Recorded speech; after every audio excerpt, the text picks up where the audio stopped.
Good morning. This is Oliver Lamaka from EquipSoft. Welcome today to our presentation. Today we have Jim Connectil, controller from Arpac Storage Systems out of Delta, BC, just outside of beautiful Vancouver, BC here in Canada. One of the reasons that we selected Jim to do this particular presentation for you today regarding customer experience is just so also happens that Jim and Arpac happens to be one of our first, if not the first, maybe slight second, official EquipSoft customer, which dated back in year 2007. So within this presentation today, Jim will go over how it went for them, what the overall experience was during the selection process, during the implementation process, and what it looks like for them today. So without further ado, we have Jim Connectil starting the presentation. Thank you. Thank you very much, Oliver. As Oliver said, I am Jim Connectil from the controller at Arpac, and we'll just go over our experiences with EquipSoft, why we chose that particular platform, and our experiences to date. A little bit about Arpac. We are Western Canada's source for material handling. We are a company that has two specific verticals. One, we are a manufacturer of storage products, as well as a lift truck dealership. We not only take care of our customers' needs for their racking, but we also have to sell, design, engineer, produce the product. British Columbia, near Vancouver, we are required by law to have our products seismically certified, so our staff has to be well versed in all the municipalities' various building codes. On the lift truck side, we are a full lift truck dealership, so which means we sell new and used, have the rental department, parts, and service. So why did we change? Originally, our legacy system was quite dated. It was getting a problem trying to get a hold of people that were even interested in learning scope Unix. But also, we could see the writing on the wall that we weren't able to take advantage of new technology that was coming down the line. It was a awkward system, and we were not confident in the longevity of the company that we had partnered with. So we went to market, took a look, we wanted an ERP system that wouldn't limit our ability to add functionality in the future. We wanted a world-class platform that was used extensively and, well, backed by a company that was not about to disappear. We were looking for a Microsoft product, and that would expand with our needs, or the technology changed. The two that we originally started looking at were Great Plains and Navision. We came to EquipSoft, or Extensia. We visited them in Toronto. We went out, we visited some of their customers in Ohio and Ontario, and liked what we see, and went forward with the more in-depth discussions. We wanted to have a one-stop shop, and we also needed to have their existing product verticals fit with our business. With two major activities, the racking manufacturing and the lift truck, we wanted a common database that would support both sides of the business. We looked at Great Plains, and they could provide a solution, but it would require us to deal with various add-on vendors in order to achieve what we were looking for. EquipSoft came to the table with the solutions that addressed this issue. So we'll go into our experiences once we said yes. The product timeline, we started our initial discussions in 06. By the time we finished investigating, speaking to others, we signed on the dotted line back in 07. We started to kick off in July 07 with storage. We decided to split the implementation into two phases. Storage side was less complicated, but would require a complete setup of finance and admin. This also allowed us a safety net, as our legacy system was still fully functioning for our lift truck side of the business. Once storage went live, we disbanded a portion of our steering committee and invited in the lift truck side. So we started that off in 08 and went live October 09. September 30th being our fiscal year end. What was our experience like? Well, with any major change of software, you can all appreciate it was long and detailed. We ran parallel with the legacy system for a year, but we made it interesting when it came to merging it between the financial side. The initial team comprised of admin, finance, manufacturing, and storage sales. They had to be well versed in Navision in order to decide how the setup should be done. In short, we had to learn everything before you could decide what you did or didn't want. This is one of the challenges we had because we were one of the first companies that did go live. However, much of the time you budget for your team to hold it, well, I can say you should double it because they are quite accurate when they say that the amount of time you have to commit to it is pretty accurate. So what did we learn through all of that? We learned that documentation is key. We had to involve our frontline users. We could never have enough documentation. The procedures and test scripts all assisted in training later, as well as for future enhancement training. And there is no substitute for experience. Your frontline users will provide insight on day-to-day operation that is extremely valuable and time-saving. It also helped us with later buy-in and also having on-site trainers for the other users. The test as many possible scenarios as you can. Because at the end of the day, when you go live, you'll find some people find a new way to do it. But we can't recommend that enough. It's just to keep hammering it away. Some of the challenges that we had with many of the users are so comfortable with the legacy system, Navision was a major departure from their comfort zone. We had to document it, which is time-consuming and needs to be updated on a regular basis, or its value is lost pretty quick. We found that the reports produced from Navision required verification in order to understand what fields were being utilized and how they were being presented. Again, testing some more and testing and rechecking before going live. Navision is a very powerful tool, but it's very complex.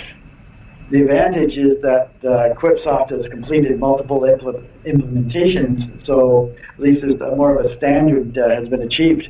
For Arpac, we had to discover much of this on our as we went. And parts is a very complex animal. The more time and attention you can spend into this area, the better. The parts area with the specific industry criteria really come into play.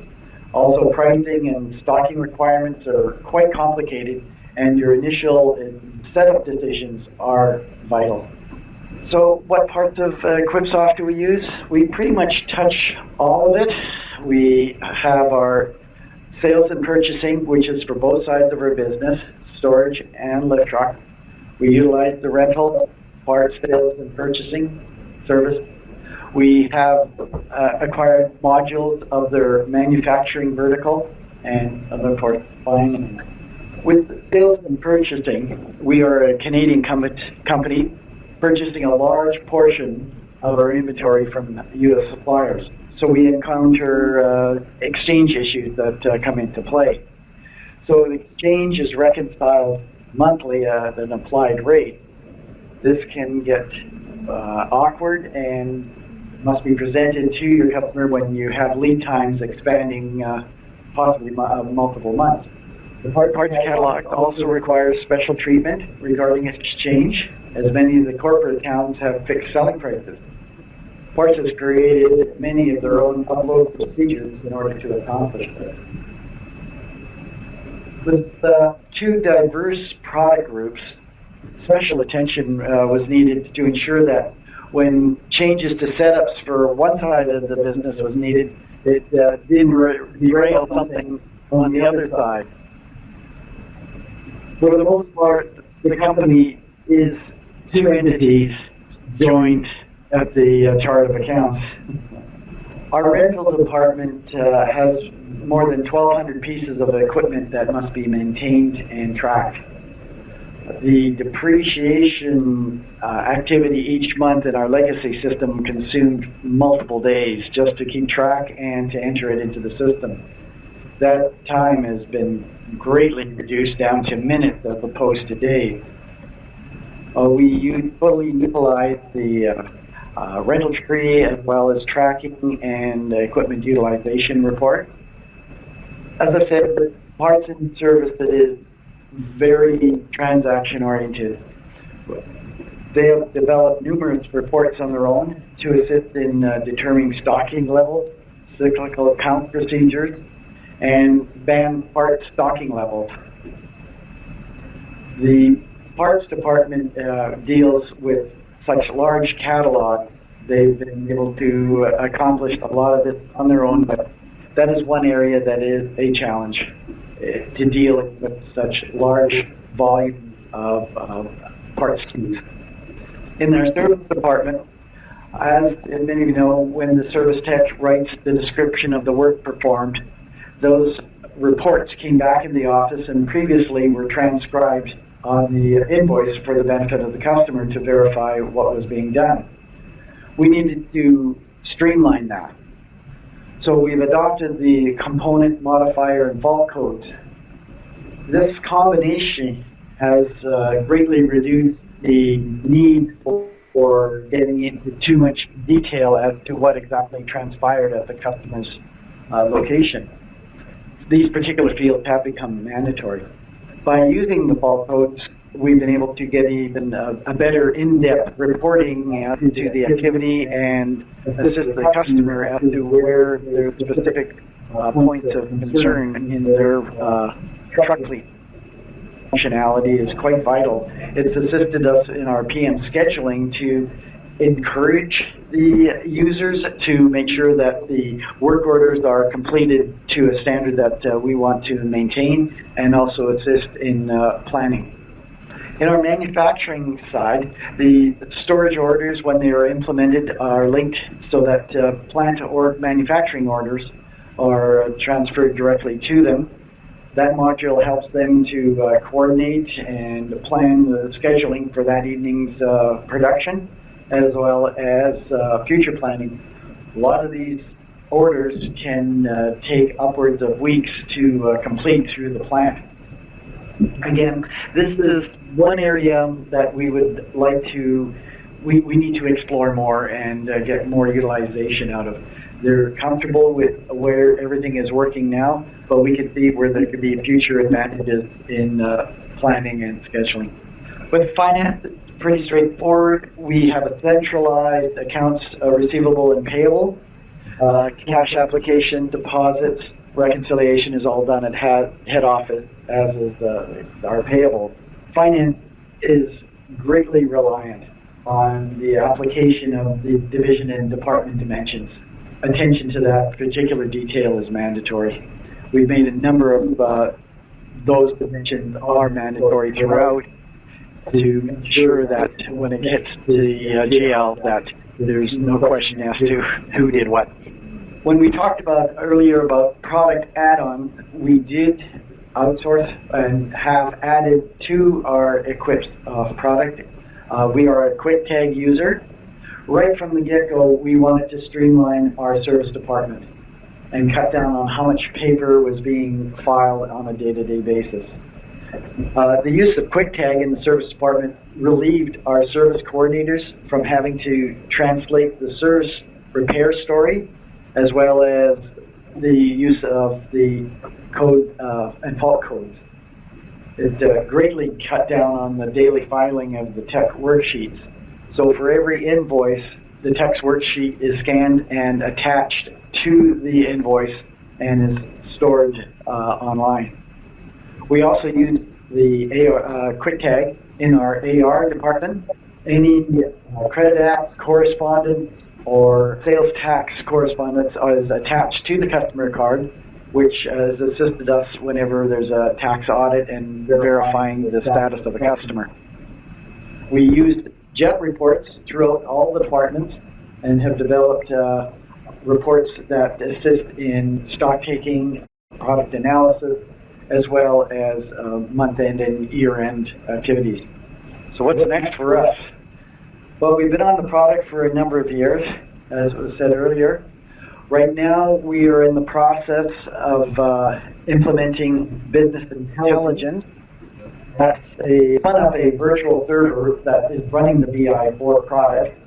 It's a reporting tool that will allow us to report on a larger data set out of our Navision database without compromising the performance for our end users. We're looking forward to this because some of the reports, especially parts activities and transactions, are quite large, and this will give us that advantage of not having users slow down during the day.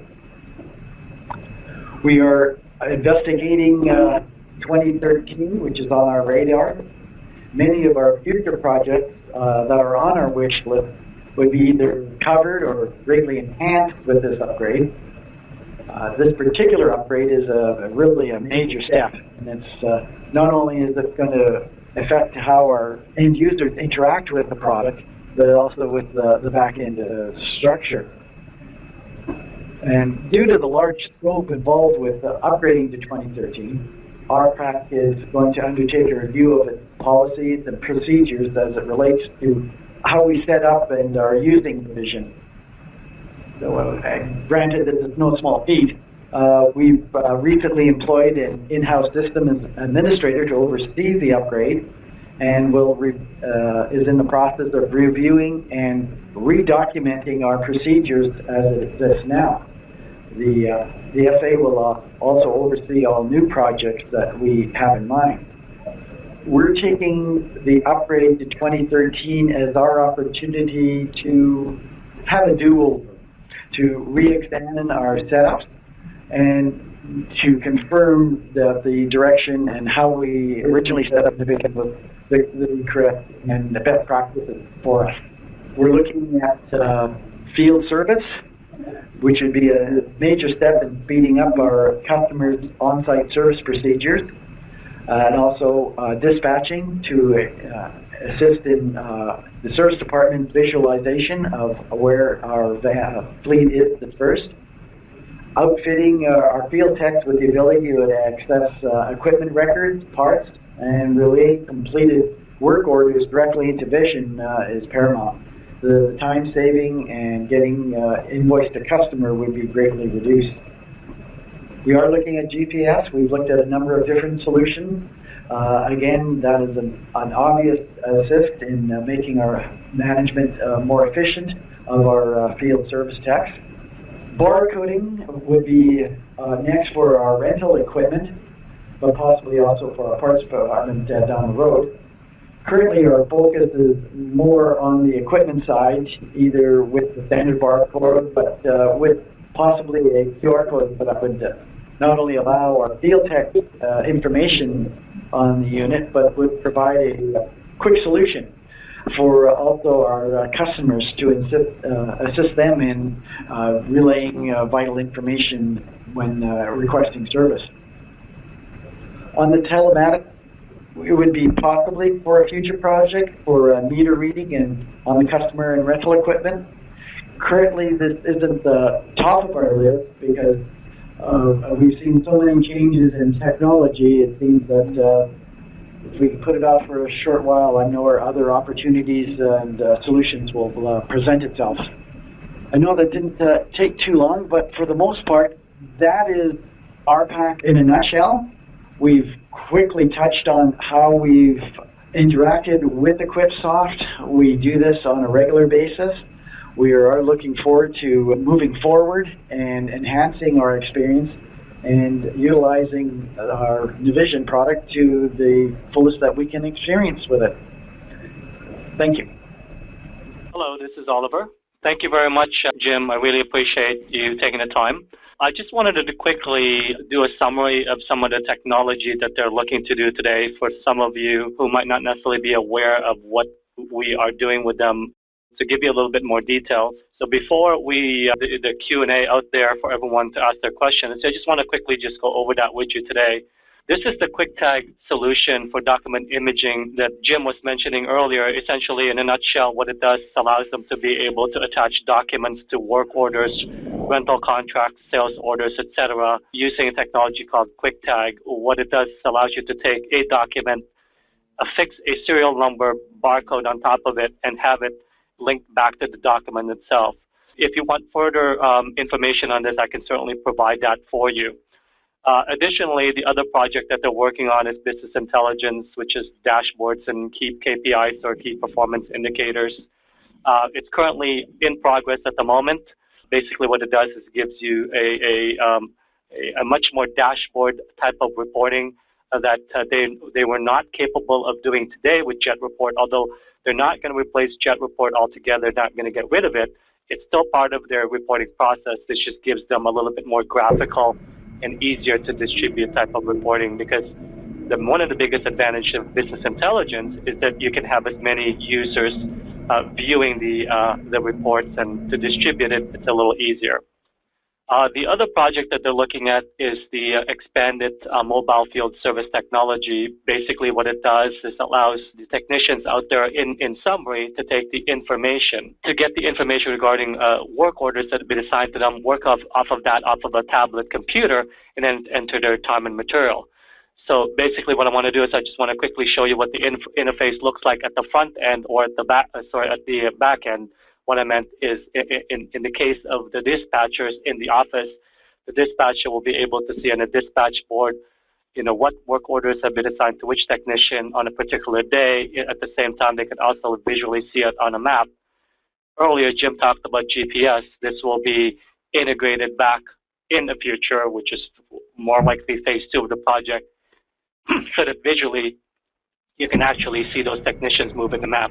This is the actual interface itself the technician would see when they're looking at the actual mobile application client on their tablet or computer.